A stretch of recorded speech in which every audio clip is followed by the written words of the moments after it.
Ready start. अध्यक्ष जी, मैं शिक्षा के बारे में कहना चाहता हूँ कि शिक्षा पर हमें विशेष बल देना होगा, क्योंकि ग्रामीण क्षेत्र शिक्षा के अभाव में पिछड़ा हुआ है। ग्रामीण क्षेत्रों में शिक्षा स्तर ऊंचा उठाना होगा। आज स्थिति यह है कि ग्रामीण विद्यालयों में जो अध्यापक नियुक्त हैं, वही विद्यालय जाना पसंद नहीं करते। ग्रामीण क्षेत्रों में विद्यालयों की समुचित व्यवस्था नहीं है। देश की शिक्षा को अंग्रेजी ने पूरी तरह जकड़ लिया है। जो अंग्रेजी माध्यमों के विद्यालय हैं, उन्हें ही आज अच्छा माना जाता है। मैं इस सदन के माध्यम से कहना चाहता हूँ कि भारत की प्राचीन संस्कृति को अगर जिंदा रखना है तो भारत को अंग्रेजी शिक्षा की जंजीरों से मुक्त करना होगा। तभी हम अपना नैतिक और सामाजिक स्तर ऊंचा उठा पाएंगे।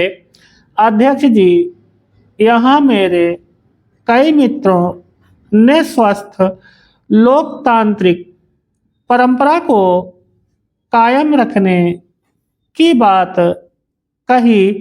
मैं किसी राजनीतिक दल का नाम नहीं लूँगा, लेकिन मैं कहना चाहूँगा कि लोकतंत्र के 4 प्रमुख स्तंभ हैं: न्यायपालिका, विधायिका, कार्यपालिका और प्रेस।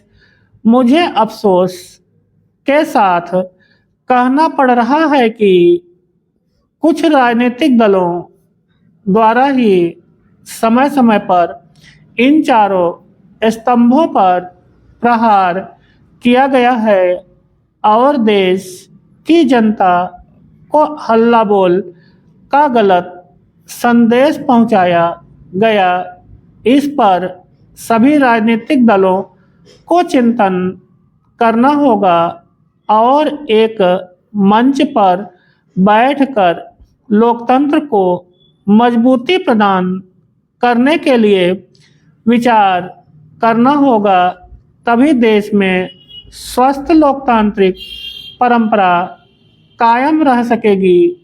अध्यक्ष जी, रक्षा के संबंध में मैं कहना चाहता हूँ कि हमारे कुछ पड़ोसी देश भारत से खुश नहीं हैं, लेकिन फिर भी हमारी यह नीति है कि भारत पड़ोसी राष्ट्रों से मैत्री का हाथ बढ़ाना चाहता है, लेकिन फिर भी कोई राष्ट्र भारत की इस भावना को कमजोरी के रूप में लेता है, तो हमें उसका मुंह तोड़ जवाब देने के लिए अपने को तैयार रखना होगा।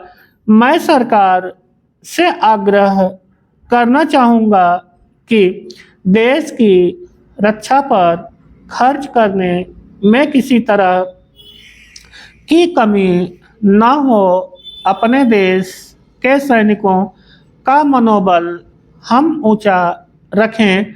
अध्यक्ष जी, मैं अंत में कहना चाहूँगा कि भारत को महान और सशक्त बनाने के लिए आज आवश्यकता है भारतीय संस्कृति को बढ़ावा देने की, देश प्रेम की, शिक्षा की और रामकृष्ण के संदेशों की। महात्मा गांधी और डॉक्टर श्यामा प्रसाद मुखर्जी तथा पंडित दीनदयाल उपाध्याय के विचारों की, गीता के उपदेशों की और महाभारत की कथाओं की जब हम देश में इनका क्रियान्वयन कर लेंगे तो निश्चित ही हमारी महान भारत आगामी 50 वर्षों में अपनी आज़ादी के लक्ष्य को निश्चित रूप से प्राप्त करने में सफल होगा। स्टॉप।